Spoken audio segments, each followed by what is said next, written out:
Welcome to a very special episode of Ghost Talks. And this episode is actually something that I really wanted to talk about. So I went to Kotaku, and I saw this post, right, of this man trying to sue Sony because allegedly the multiplayer for Shadowfall wasn't 1080p, and it is just, to me, it's a frivolous lawsuit. And let me explain. So, I understand that we're in a day and age where modern day technology should pretty much hit 1080p. If your smartphone can do it, hey, your console can do it. But people need to understand that this is not always the case. I understand that, they wanted something 15 times stronger than the PlayStation 3. But for all the stuff that they're possibly putting into these consoles, and they're putting all this stuff into here, it's too much. You people don't understand this. From a technology standpoint, this is so much. They could have done what everybody else does and pretty much skimped out on most of the multiplayer stuff and pretty much gave us lower resolution characters to pretty much hit 1080p, but then I guarantee everyone would have been butthurt. At for what they did, it may have been blurry, as everyone keeps saying, because I haven't actually tried the thing, but, at least there is multiplayer on the game console. There's all the stuff that's on this game console. There's a whole bunch of stuff that you guys really shouldn't be bitching about. I understand that, 1080p should be the norm, but if you really think about it, not everybody here has a 1080p monitor.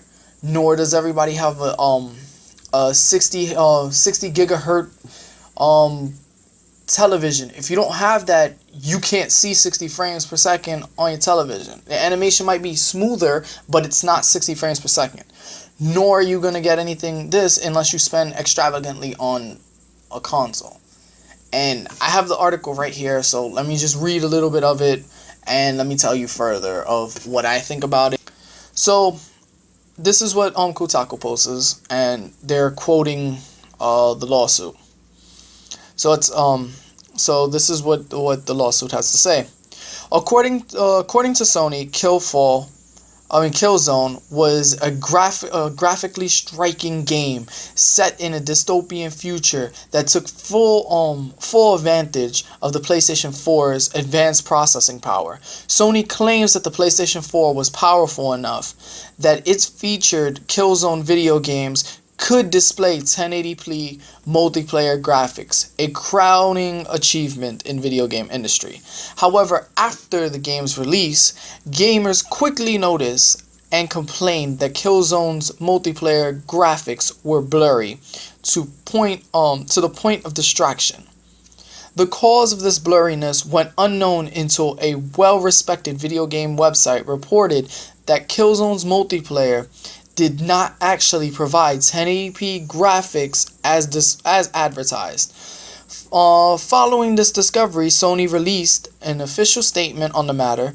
In it, Sony admitted that it did not fact design Killzone to display multiplayer graphics in 1080p, but instead used a technological shortcut that was supposed to provide subjectively similar results.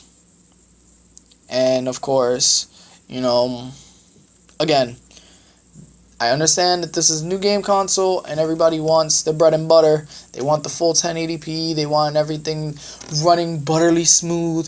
But you guys really need to understand, they're working as hard as they can on these consoles. These consoles are pretty much the same capability as my laptop. It's not going to be the greatest thing in the world, and I understand it. We paid $400 for it, but in this day and age, if you wanted something more comparable to a PC, because that's everyone's argument, usually, unless there's like 3 or 4 that don't use this argument, if you wanted something more like a PC, then to be honest with you, you need to buy a PC.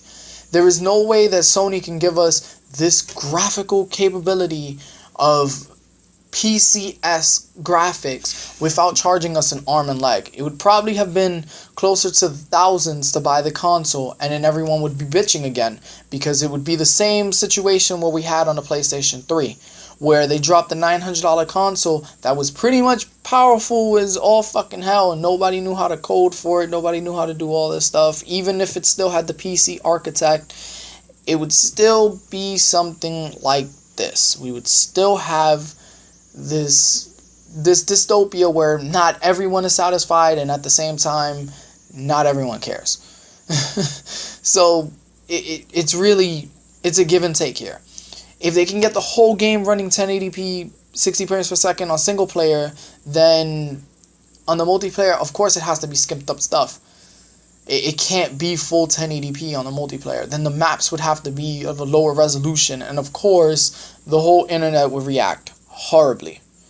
So either it's pretty much for Sony at this point a lose-lose situation. There's no way of pleasing everyone, and there's no way of getting everything as possible buttery smooth as we can possibly get them. This console generation cannot last 10 years.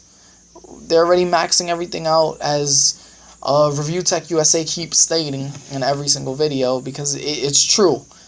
As a video game designer, a video game programmer, yeah, this is pretty much laptop stuff. The main thing that they can do is probably port Minecraft, but even with that, those ports don't have infinite mode, so people don't want to buy them.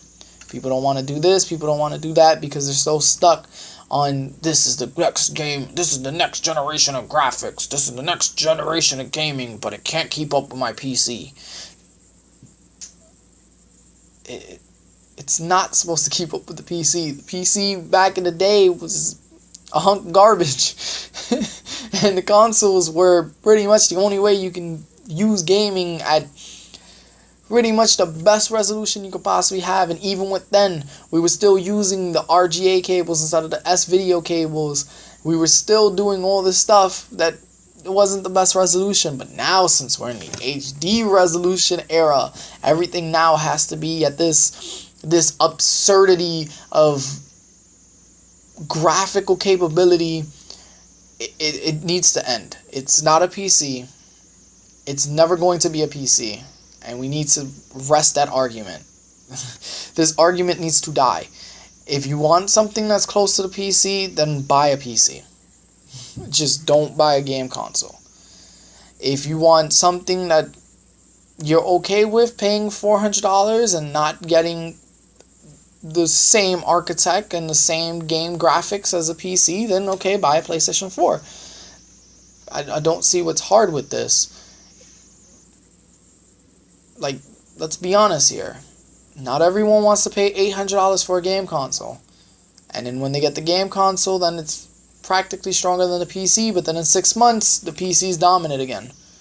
So it's a lose-lose situation on Sony's side. And they couldn't take as big a risk they did on the PlayStation 3. But with that being said, don't forget to rate, comment, and subscribe. And tell me if you agree, disagree, argue with me, have any footnotes or anything that I've missed in this topic. I would love to hear it. Peace. Thanks for watching. Here are the 2 latest episodes of Ghost Talks. And don't forget to subscribe if you guys actually enjoyed the show. Peace.